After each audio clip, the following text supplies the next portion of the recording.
Voilà que les Jeux Olympiques de Rio 2016 sont enfin clôturés, mais les Jeux Paralympiques se terminent ce soir. Mais n'oubliez pas que les prochains Jeux Olympiques auront lieu en 2020 à Tokyo.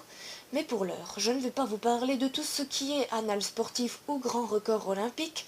Je vais vous conter la légende racontée par Lefcadio Hearn, un anglophile, la légende de Yuki Onna. Yuki Onna est une Yurei, voulant dire pour les Européens fantôme. Mais ce titre est plus approprié pour une femme que pour un homme. C'était une femme qui, selon des légendes, aurait été oubliée dans la neige et morte par le froid en attendant son bien-aimé. Je vais vous conter la légende qui provient de Lefcadio Hearn et contée dans la province de Musashi au Japon. Alors qu'un horrible blizzard s'était emparé de la forêt, le bûcheron Mosaku, accompagné de son apprenti Minokishi, tout juste âgé de 18 ans, avait trouvé l'abri dans une petite cabane au milieu de la forêt. La nuit s'écoulait. Le feu dans la cheminée s'était éteint, et le froid réveilla le jeune Minokishi. En ouvrant les yeux, il vit une jeune femme d'une grande beauté, mais vêtue d'un kimono blanc, et avait la peau d'une blancheur tout à fait inhumaine, et de longs cheveux blancs et des lèvres bleues. Et lorsqu'elle voulait se déplacer, en effet, elle n'avait pas de jambes, elle glissait sur le sol. Elle se pencha sur le vieux bûcheron et lui souffla son haleine glaciale au visage. Puis elle se retourna, vit le jeune homme qui était complètement mort de peur, mais fut pris de pitié en regardant ce pauvre jeune homme.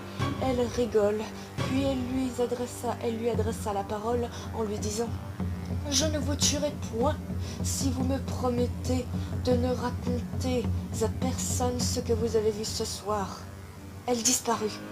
Le lendemain, Minokishi se réveilla, se rendit compte que son patron était mort et l'emmena dans le temple shintoïste le plus proche afin de purifier sa mort.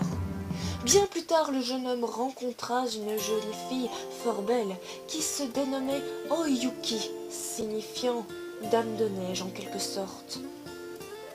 Il ne tarde pas à l'épouser et ils eurent de nombreux enfants et passèrent de merveilleuses années ensemble. Mais maintenant vinrent les jours sombres. C'est alors qu'un beau matin, il voyait sa femme coudre. Il décida de lui raconter cette histoire étrange dont laquelle il n'était pas sûr s'il avait rêvé ou non cette nuit de la reine ou la femme des neiges. Yuki Onna, qui n'était autre que sa femme, se révéla sous sa véritable apparence. Elle se mit en colère et l'épargna en raison de leurs enfants qui étaient trop jeunes pour voir ceci, mais elle promit de revenir le châtier si elle n'était pas un bon père. Puis elle se transforma en une sorte de brouillard blanc et disparut en empruntant la cheminée. C'est lorsque le dernier enfant eut atteint l'âge adulte comme Minokishi autrefois, que Minokishi respira son dernier souffle d'hiver. Selon certaines légendes, Yuki Onna ne serait pas si méchante, aiderait par exemple les personnes égarées dans la forêt.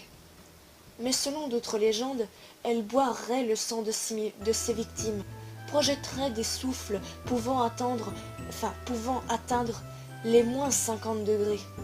Pire, elle pourrait même congeler une personne sur place si elle se sent menacée. Mais selon d'autres légendes, elle serait quand même bien vue.